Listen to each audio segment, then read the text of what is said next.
Guys, dito tayo sa may mga batuhan. Dito meron nakitang mga crabs, guys. Katago, ayun no? Katago yung mga crabs. Ay, ito ako sa Ilig-Iligan Beach. Ito sa mga parte ng Boracay na beach na dulo na siya. Part na siya ng Yapak Barangay. So medyo malayo siya sa front beach, sa station 1 and 2. Ito yung kabilang beach na Coco Beach.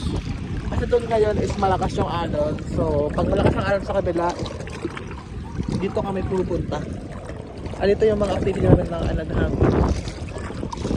Medyo kasi ito pag 3 days na umuulan at may bagyo.